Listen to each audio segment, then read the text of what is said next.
How are you doing today? This is David Rich. I'm Bouncing the Tribe, body, mind, and spirit. So what is Bouncing the Tribe? We all face challenges in life, from either simple to rather large, sometimes life-threatening. The biggest one I've faced so far was going in for a simple biopsy for the tumor in my sinus, only to wake up in ICU the next day because of complications and a bunch of tubes came out. My reactions when I found out I was in ICU was, okay, no big deal. A couple days in the hospital, went back the following week, got a cancer diagnosis, had to stay the night due to more complications, went back a week later, and went for an 8-hour surgery and several days in the hospital. I handled that all kind of with grace and ease, if you will. When I realized when I was able to handle that situation like that, that's when I realized the importance of bouncing the triad. So that is what I'm sharing with you. So hopefully you can handle some similar situations in your life just as easily. So today's topic, what happens when what works no longer works or is no longer working? Probably we've heard the saying, I think it's attributed to Einstein, insanity is the notion of doing the same thing over and over again, expecting a different result. Well, what about the flip side of that? What if you're doing the same thing, wanting the same result, and get a different result?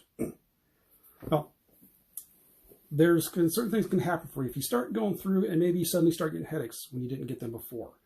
You might start getting gas after eating or feeling bloated.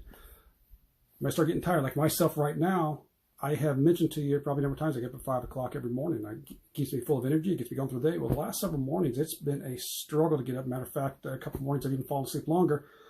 This morning, I was in my recliner and woke up in this position. It's like, okay, I fell asleep twice. So it's let me know there need some changes. So easiest thing to do is to realize, is go back and realize, was there some type of major change that took place that might have shifted? Was there a major change in food, in your activities? Was there a recipe change? Those are the easy stuff to go back through and start changing those. If you don't know what happened, you're going to want to take a little more subtle approach. You don't want to take 5 to 10 things at once and change them because you're not going to know what was the cause. Normally try one thing at a time. Shift and adjust, it may take a couple of days, maybe it might be a week. So for myself, I can backtrack a little bit and realize certain things I got off on. I've gotten to bed a little later than normal, but I've done that before, but I still was able to get up more. So, okay, something else is going on. And I think one factor may or may not, I don't know yet. Usually at night, if I'm on my phone or my tablet, I get my glasses on, which are blue light blockers, to make sure those are blocked out so I can, because blue light from your television, your phone, your tablet, any of those things there interfere with the ability to sleep. So I've been neglecting, I think, to put those on. So that might play a factor. So that's one thing I'm going to try.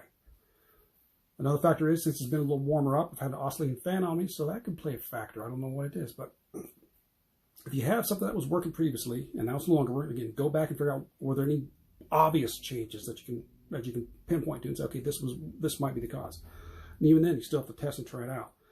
But if not, go back and start trying little things. Okay, here's one little thing, try that one. And again, I don't know what your situation is. It might take a day, it might take a couple of days, it might take a week.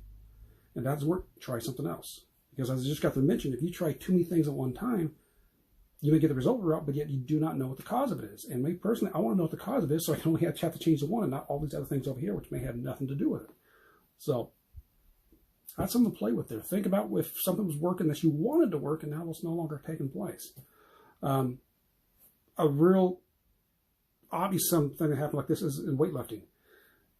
A lot of times you have to change things around though, because if you do the same thing all the time, your body gets used to it, but a lot of times you reach a plateau. You can't increase your strength, size, or whatever it is. You have to change things up a little bit. So that's just kind of an example when things are working no longer works. But go back, let me know your thoughts on that. Have you kind of a situation where you had to go through and change some things up to where something worked before and it suddenly, for whatever reason, no longer worked? And if you've had a situation like that, were you able to find the cause of it and remedy it to get yourself back on again? So for mine right now, it happens to be on my sleep issues. So getting up at 5 a.m. for 4 or 5 months now, usually no problem. And the last several days, it's been a struggle to get up. And even then, I kind of haven't done. I've actually slept in longer. Or like this morning, I got up and was in my recliner, fell asleep in my recliner twice. So, all right, have yourself a wonderful rest of your day. We'll catch you next time. Take care and bounce into you. Bye.